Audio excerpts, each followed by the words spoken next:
Salam sejahtera bagi kita semuanya. Halo sahabat rumah belajar, bagaimana kabarnya? Semoga dalam keadaan sehat semuanya. Ketemu lagi dengan saya, Elida Manik, peserta pembatik level 3 tahun 2023 dari Kabupaten Kampar, Provinsi Riau. Ini kita akan belajar tentang tumbuhan bagi bumi kita. Adapun tujuan pembelajaran kali ini adalah 1. Menjelaskan bagian tumbuhan beserta fungsinya. 2. Menjelaskan proses fotosintesis beserta manfaatnya bagi makhluk hidup. Sahabat, tumbuhan memiliki peranan penting bagi bumi. Di antaranya menyediakan udara untuk manusia bernafas, sumber makanan untuk manusia dan hewan. Tumbuhan juga mempunyai bagian penyusun yang memberikan manfaat bagi makhluk hidup di bumi. Tahukah kamu bagian-bagian tumbuhan dan fungsinya? Bagaimana terjadinya proses fotosintesis pada tumbuhan? Marilah kita simak materi berikut dengan seksama. Bagian penyusun tumbuhan. Setiap bagian tubuh dari tumbuhan memberikan manfaat bagi manusia dalam menjalani kehidupan sehari-hari. 1. Bagian tumbuhan dan fungsinya.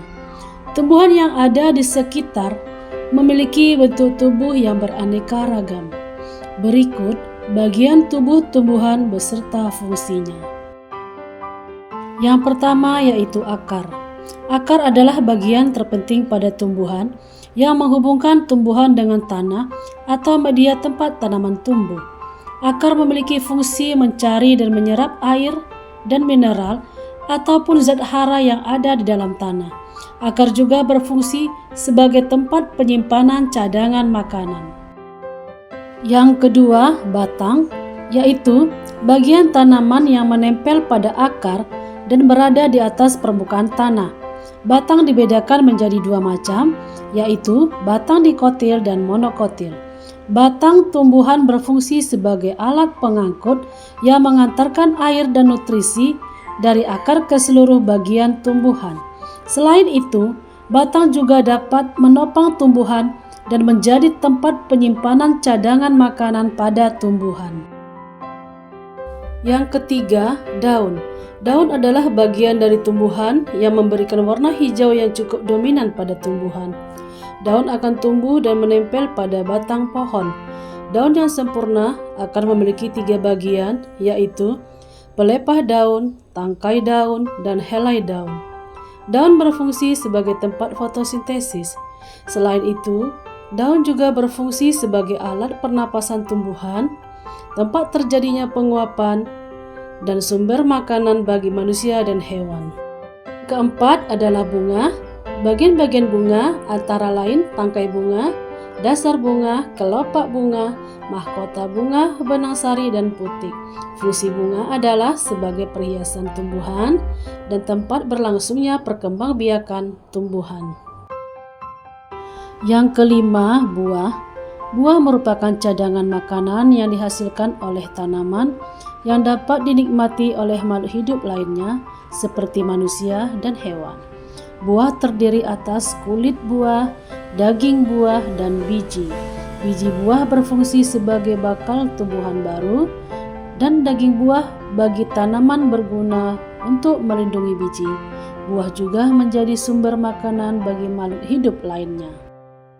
Manfaat tumbuhan bagi kehidupan. 1. Sebagai sumber makanan maupun sumber obat-obatan. 2. Sebagai penghasil oksigen.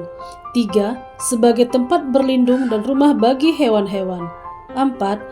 Untuk mencegah erosi tanah. Proses dan manfaat fotosintesis bagi makhluk hidup. Fotosintesis adalah proses pengolahan makanan pada tumbuhan. Bahan-bahan yang dibutuhkan untuk fotosintesis yaitu air dan karbon dioksida atau CO2.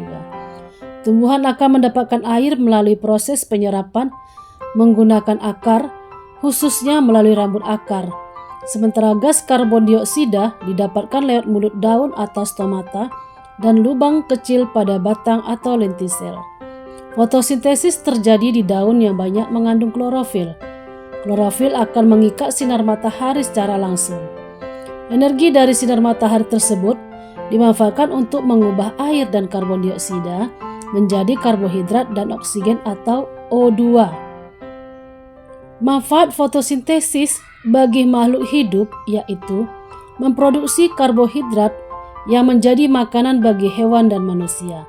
Kemudian, manfaat fotosintesis bagi makhluk hidup adalah membantu membersihkan udara dengan mengurangi kadar karbon dioksida di udara. Selain itu, fotosintesis juga menghasilkan oksigen sehingga udara menjadi lebih bersih. Demikianlah video pembelajaran kali ini. Jangan lupa untuk belajar di rumah belajar, belajar di mana saja, kapan saja, dan dengan siapa saja. Sampai jumpa.